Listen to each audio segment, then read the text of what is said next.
I'm specialist physiotherapist and the founder of the Pelvic Power Movement. Today we're going to look at why breathing is one of the most important actions we do in relation to our pelvic floor, and how our breathing pattern could be detrimentally affecting the function of your pelvic floor. Now, we all breathe every day, all the time. That's undoubtedly, otherwise we'd be dead. And if you're watching this, I can assume that you're probably not. But how can that breath have an impact on the pelvic floor?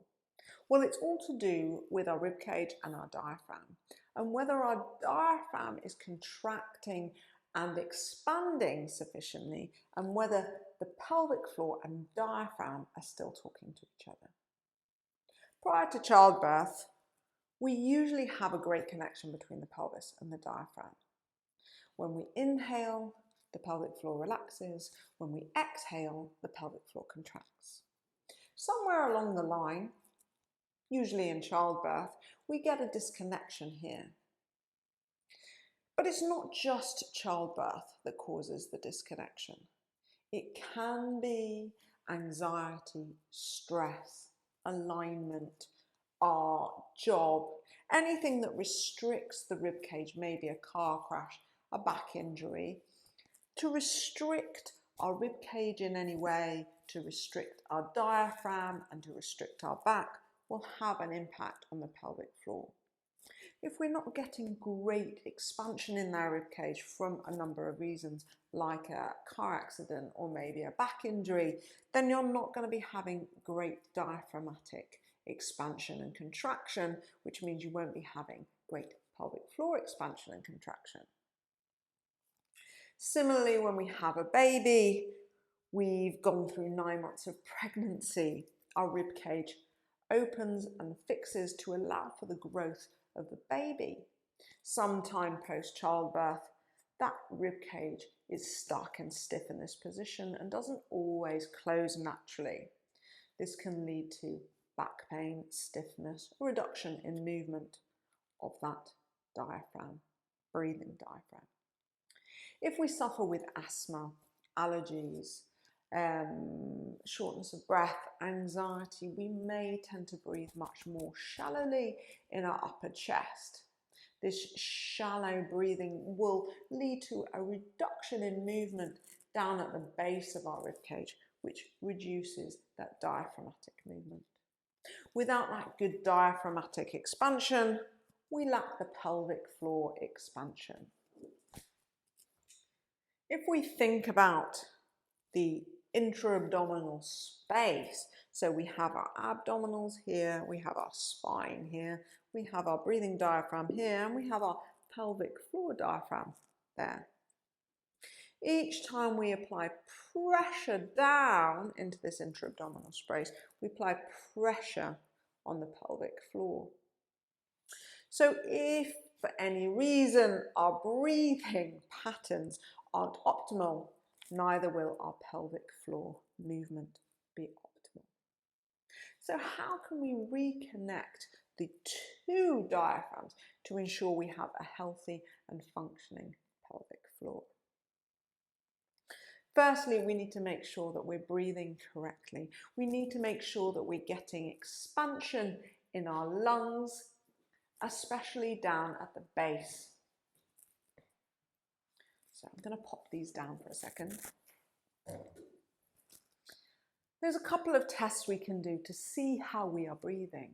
So place one hand on your chest and one hand on your tummy, and just close your eyes and take a few breaths for me.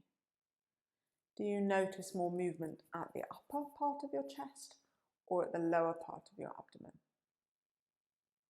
If we're getting a lot of movement at the top, you may even see your shoulders rising as you breathe.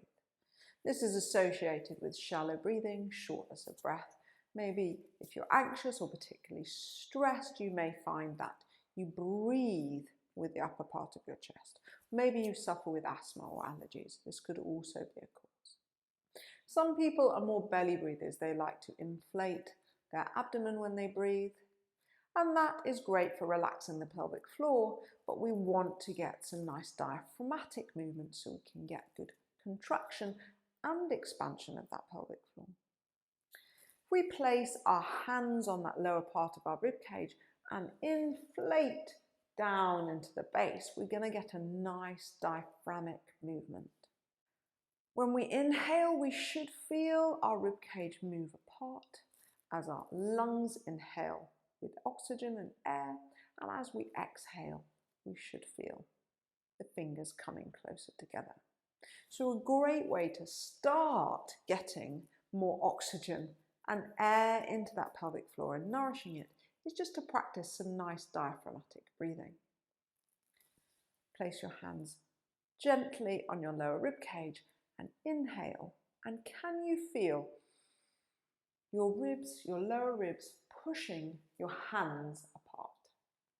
And as you exhale, can you feel them coming together? Now, in an ideal world, our pelvic floor should be coordinated with that movement. We should feel the pelvic floor relax as we inhale and contract as we exhale. This way, we are mitigating the internal abdominal pressure, so the intra-abdominal pressure throughout the movement. Many people with a weak pelvic floor will look for stability within this pressure system. If you have weak abdominals or a weak back, you may tend to hold your back or brace when doing strenuous activities. You can see now that this places increased pressure through the pelvic floor down onto those organs and onto the bladder. You may have noticed that maybe you leak when you getting up off the sofa, standing up, or lifting some heavy object, or placing any pressure or exertion. And this is because you may be inhaling and holding your breath and increasing that intra-abdominal pressure down onto that bladder, which is causing a little bit of leakage. If we try and re-coordinate our breath, we can get that exhale and the contraction to work together, which means that the intra-abdominal pressure is mitigated as we exhale and blow that air out of our lungs and we lift that pelvic floor. On a contraction, there is less pressure inside this cylinder to cause issues for your pelvic floor.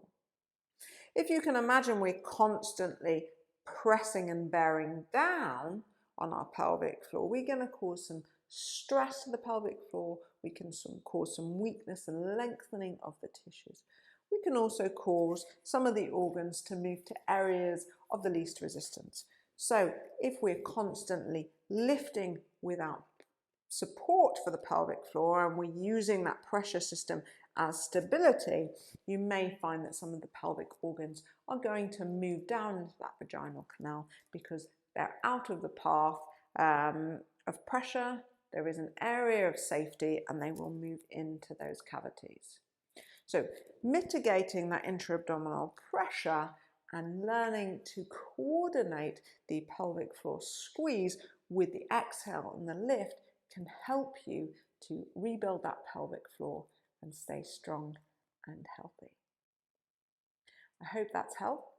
If you'd like to learn more about the relationship between the diaphragm and the pelvic floor, please do visit our website and check out our blogs on the pelvic floor health and breathing. Take care for now. Bye.